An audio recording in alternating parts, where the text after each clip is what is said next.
ચાલો માત્રામેળ છંદની અંદર આપણે બીજા નંબરનો જે છંદ જે છે એ જોવા જઈ રહ્યા છે. તમારે પરીક્ષાની અંદર વારંવાર દુહો પૂછાય અને પૂછાય. બરાબર. દુહો એ કેટલી માત્રાનો છંદ છે? તો કે 24 માત્રાનો છંદ છે. કુલ કેટલા ચરણ? તો કે 4 ચરણ. નિયમ યાદ રાખવાનો, પહેલા અને ત્રીજા ચરણની અંદર 13 માત્રા હશે. બીજા અને ચોથા ચરણની અંદર કેટલી માત્રા હશે? તો કે 11 માત્રા હશે. બરાબર. ચરણ કેટલા છે? 4 ચરણ છે, ખાસ યાદ રાખવાનું છે. પહેલા અને ત્રીજાની અંદર 13 માત્રા, બીજા અને ચોથાની અંદર કેટલી માત્રા? 11 માત્રા.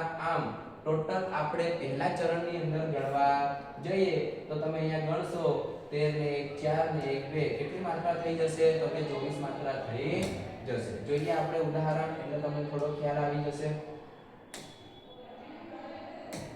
જો અહીંયા આ જોવા જઈએ તો આપણું પહેલું ચરણ, આ છે આપણું બીજું ચરણ, આ છે આપણું ત્રીજું ચરણ અને આ છે આપણું ચોથું ચરણ. અહીંયા માત્રાઓ મૂકેલી છે. બી અહીંયા ઓલરેડી કેવો છે?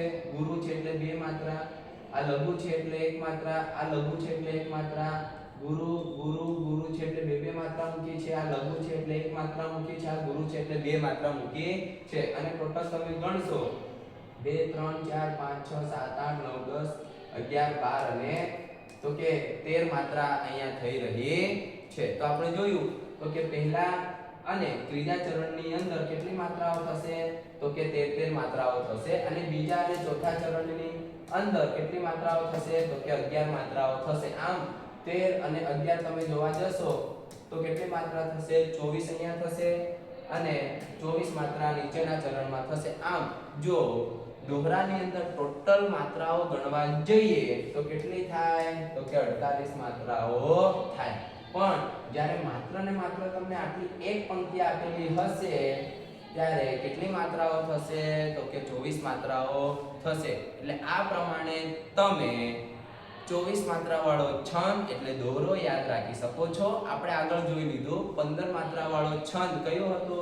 તો કે ચોપાઈ હતો. આગળ આપણે એના ઉદાહરણો જોઈ લઈએ. દોહરાની અંદર ઓ ઈશ્વર ભજીએ તને, મોટું છે તુજ નામ, ગુણ તારા નિત ગાઈએ, થાય અમારા કામ. દુર્જનની કૃપા પૂરી, ભલો સજ્જનનો ત્રાસ, સૂરજ જો ગરમી કરે તો વર્ષિયાની આસ. ભણતા પંડિત નિપજે, લખતા લઈઓ થાય, 4 ગાઉં ચાલતા લાંબો પંથ કપાય. આ તમારે વિચાર વિસ્તારની અંદર પણ આ પંક્તિઓ વારંવાર પૂછાય છે. તમારે પરીક્ષાની અંદર હરિગીત સિલેબસમાં આવતું નથી, છતાં આપણે યાદ રાખી લઈએ કે હરિગીત એ 28 માત્રાનો છંદ છે. બરાબર. આગળ આપણે જઈએ તો સવૈયા.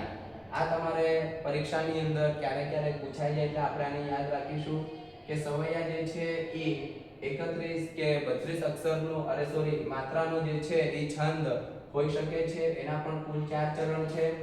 4 માત્રાના ગણનું 7 વાર આવર્તન થાય છે. બરાબર. જે રીતે આપણે દોહરો જોયો એ રીતે તમે અહીંયા જોઈ શકો છો માત્રાઓ આપણને આપેલી છે.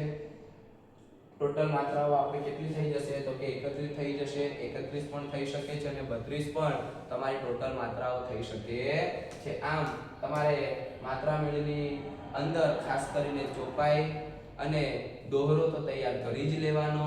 આ બેમાંથી તમારે એક માત્રામેળ છંદની અંદર આવે છે અને આવે છે. બીજું આ આગળ જે છે ઝૂલણા છંદ. બરાબર. આમ તો આ પણ તમારે ઘણીવાર પરીક્ષામાં પૂછાતો નથી, પણ આપણા માટે ઇમ્પોર્ટન્ટ કેમ બની જાય? તો કે નરસિંહ મહેતાના પ્રભાત્યા જે છે એ કયા છંદમાં લખાયેલા છે?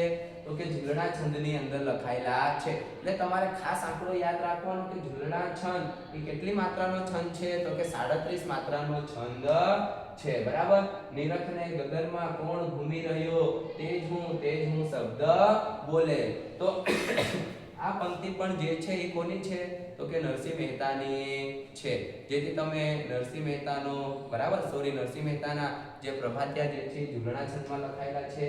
કેટલી માત્રાનો છે? તો કે 37 માત્રાનો છે. યાદ રાખી શકો છો. આ જેટલા પણ ઉદાહરણ છે બરાબર, જાગીને જોઉં તો જગત દિશે નહીં, ઊંઘમાં અટપટા ભોગ ભાસે. આ પંક્તિ પણ કોની છે? તો કે નરસિંહ મહેતાની છે. કામિની કોકિલા કેલી કુંજન કરે, સાગરે ભાસતી ભવ્ય, ભારતી, આ બધા વાક્યો આપણે જે છે એ ધ્રુવના છંદની અંદર આપેલા છે. અહીંયા આપણે જે છે તમામ છંદો અક્ષરમેળ અને માત્રામેળ પૂર્ણ થાય છે.